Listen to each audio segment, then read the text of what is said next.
दोस्तों, कौन है पीपी चौधरी, जो बनाए गए एक देश एक चुनाव पर गठित जेपीसी के अध्यक्ष? चलिए जानते हैं विस्तार से। लोकसभा सचिवालय के सूत्रों ने पीटीआई से इसकी पुष्टि की है। राज्यसभा में इस समिति के 12 सदस्यों को नामित करने के प्रस्ताव को ध्वनि मत से मंजूरी दिए जाने के साथ ही 39 सदस्यीय समिति का गठन हो गया।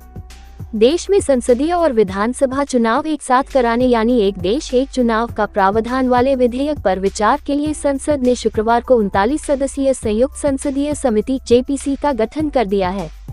इस जेपीसी, जिसकी अध्यक्षता की जिम्मेदारी पूर्व केंद्रीय मंत्री और भारतीय जनता पार्टी भाजपा के सांसद पीपी चौधरी को दिया गया है। लोकसभा सचिवालय के सूत्रों ने पीटीआई से इसकी पुष्टि की है।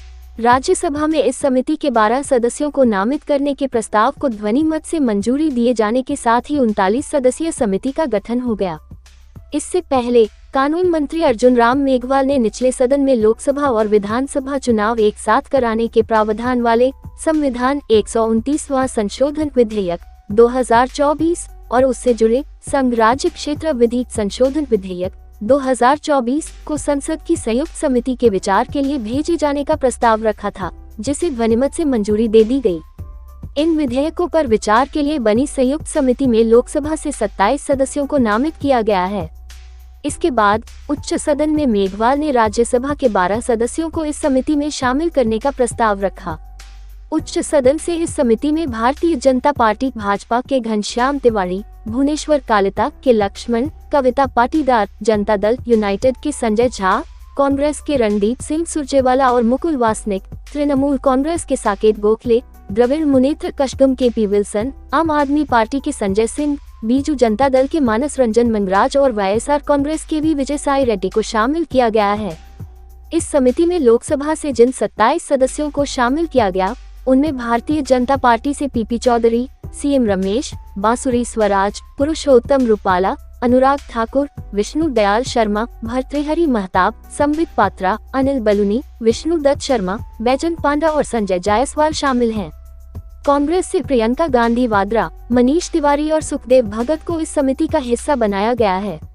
इनके अलावा समाजवादी पार्टी से धर्मेंद्र यादव और छोटीलाल, तृणमूल कांग्रेस से कल्याण बनर्जी, द्रमुक से टीएम सेल्वा गणपति, तेलुगु देशम पार्टी से हरीश बालयोगी, शिवसेना उबाठा से अनिल देसाई, राष्ट्रवादी कांग्रेस पार्टी एसपी से सुप्रिया सुले, शिवसेना से श्रीकांत शिंदे, लोक जनशक्ति पार्टी रामविलास से शांभवी, मार्क्सवादी कम्युनिस्ट पार्टी के राधा कृष्णन, राष्ट्रीय लोकदल के चंदन चौहान और जनसेना पार्टी के बालाशौरी वल्लनेनी को भी इस समिति में शामिल किया गया है।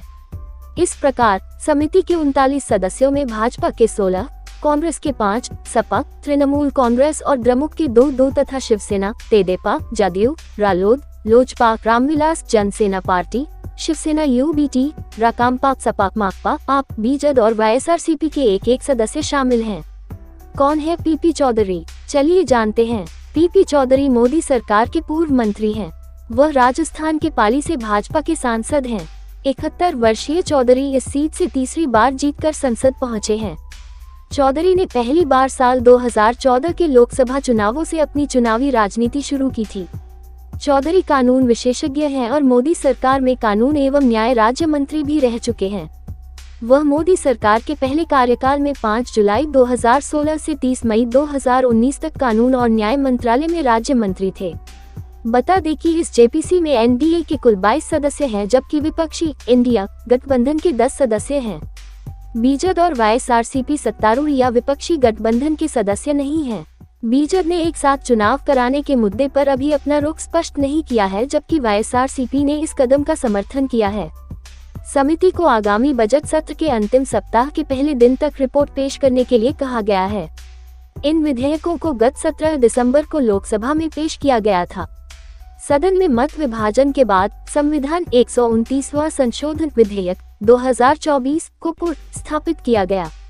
विधेयक को पेश किए जाने के पक्ष में 263 वोट, जबकि विरोध में 198 वोट पड़े थे।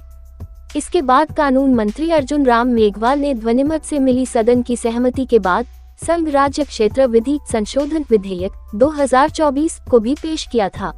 कांग्रेस और अन्य विपक्षी दलों ने विधेयक पेश किए जाने का विरोध करते हुए आरोप लगाया था कि यह संविधान के मूल ढांचे पर हमला है। उन्होंने ये भी कहा था कि विधेयक को संयुक्त संसदीय समिति के पास भेजा जाना चाहिए।